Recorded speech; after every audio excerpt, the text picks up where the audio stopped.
Stove on చేశాను. చిన్న pan పెట్టుకొని ఇందులో డ్రై రోస్ట్, ఇందులో ఆయిల్ కానీ నెయ్యి బటర్ ఏం వేయకుండా 1 స్పూను బాస్మతి బియ్యంని డ్రై రోస్ట్ చేసుకోవాలి.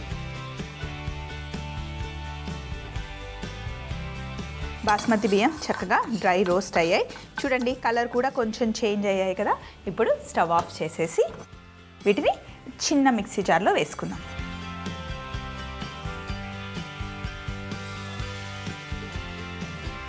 ఇవి కొంచెం చల్లగా అవ్వాలి. ఇప్పుడు పొయ్యి మీద ఆల్రెడీ నేను నూనె పెట్టుకున్నాను. బాగా వేడిగా ఉండాలి. అటుకులనైనా సరే, సగ్గుబియ్యం అటుకులనైనా సరే ఫ్రై చేసేటప్పుడు నూనె ఎప్పుడు వేడిగా ఉండాలి. సో ఇప్పుడు నేను ఫస్ట్ పల్లీలు వేస్తున్నాను. పల్లీలని ఫ్రై చేసుకోవాలి. పల్లీలు మంచి దూర కలర్ వచ్చే వరకు వేయించుకోవాలన్నమాట. పల్లీలు చూడండి చిటపట అంటున్నాయి, ఆల్మోస్ట్ వేగిపోతున్నాయి కదా. చూడండి పల్లీలు ఆల్మోస్ట్ వేగిపోయాయి కదా. ఇప్పుడు ఇందులో జీడిపప్పు వేస్తున్నాను. అలాగే ఇందులో కొంచెం పుట్నాల పప్పు కూడా వేద్దాం. ఆల్రెడీ పుట్నాల పప్పుని రోస్ట్ చేసే ఉంటుంది. కొంచెం లైట్ బ్రౌన్ అవ్వాలి. పుట్నాలైనా సరే, జీడిపప్పు, పల్లీలు, అలాగే ఇందులో ఎండుమిరపకాయలు కూడా వేసేద్దాం.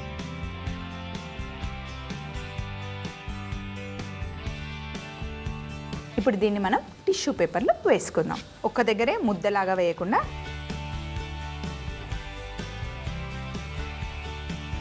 ఇలా వేస్తే కనుక ఎక్స్ట్రా ఆయిల్ అంతా టిష్యూ పేపర్ లాగేస్తుంది. మళ్ళీ నూనె బాగా వేడెక్కాలి. ఇప్పుడు మనం అటుకులు ఇంకా సగ్గుబియ్యం అటుకుల్ని ఫ్రై చేసుకోబోతున్నాము. నూనె మట్టికి చాలా వేడిగా అవ్వాలి. ఈ లోపల ఇక బాస్మతి బియ్యంని ఫ్రై చేసి పెట్టుకున్నాం కదా. ఇందులో కొద్దిగా చక్కెర, నా దగ్గర క్యాస్ట్రల్ షుగర్ ఉంది అది వేసాను. లేకపోయినా కూడా మామూలుగా 1 స్పూన్ చక్కెర వేసుకుంటే సరిపోతుంది. అలాగే చిటికెడు నిమ్ముప్పు. నిమ్ముప్పు విపరీతమైన పులుపు ఉంటుందండి. ఎక్కువ పొరపాటున కూడా వేయకూడదు. సో కొంచెం లైట్గా యాడ్ చేసుకుంటే కనుక బాగుంటుంది. సో ఇప్పుడు ఇందులో డ్రై చేసి పెట్టుకున్న బాస్మతి బియ్యం, అలాగే కొంచెం చక్కెర వేసాను. ఇప్పుడు ఇంత ఉప్పు వేసుకోవాలి. ఇప్పుడు దీన్ని మనం పౌడర్ చేసుకోవాలి.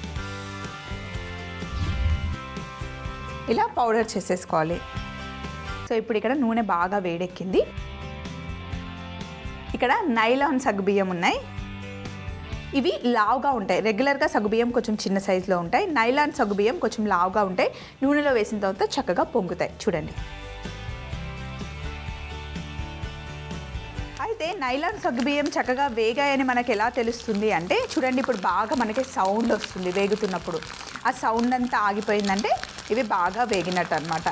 సో ఇప్పుడు ఇలా వేగిన తర్వాత వీటిని ఈ పల్లీల మిశ్రమంతో పాటు వేసేయాలి. వాటికి కూడా ఆయిల్ ఉంటుంది కదా, అది కూడా టిష్యూ పేపర్ లాగేస్తుంది. ఇప్పుడు సగ్గుబియ్యం అటుకులు కొంచెం కొంచెమే వేసుకోవాలి. ఎక్కువ పొంగుతాయి ఇవి. కొంచెం క్వాంటిటీ వేసుకుంటేనే ఫుల్ అయిపోతాయి అన్నమాట. సో కొంచెం ఇవి ఫ్రై అయ్యాక తీసి వీటిలో వేసేసుకోవాలి. ఇలాగే కొంచెం కొంచెం బ్యాచ్లుగా చేసుకోవాలి.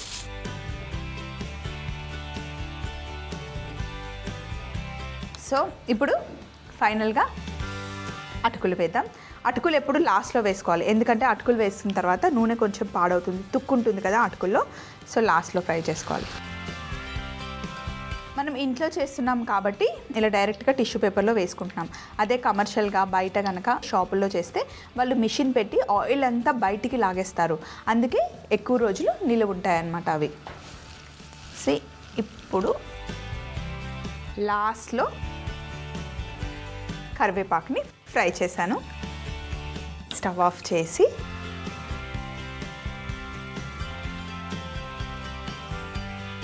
ఫ్రై చేయడం మొత్తం అయిపోయిందండి. ఒక్కసారి ఇక్కడ ఉన్నవన్నీ తీసేసి ఫైనల్గా ఎలా మిక్స్ చేయాలో చూద్దాం. కరివేపాకు ఇలా ఓన్లీ ఆకులు తీసేసుకొని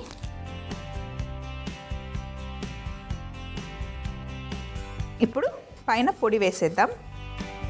మనం వేసుకున్న బాస్మతి బియ్యం, నింపు, ఇంకా కొంచెం షుగర్ కొంచెం వేసాను. ఒకసారి టేస్ట్ చూసుకున్న తర్వాత కావాలంటే మళ్ళీ యాడ్ చేసుకోవచ్చు. నేనైతే ఫైన్ పౌడర్ చేశాను. చెప్పాను కదా, ఒకవేళ ఇంట్లో ఫైన్ పౌడర్ అవ్వకపోతే జల్లెడ పట్టేస్తే సరిపోతుంది.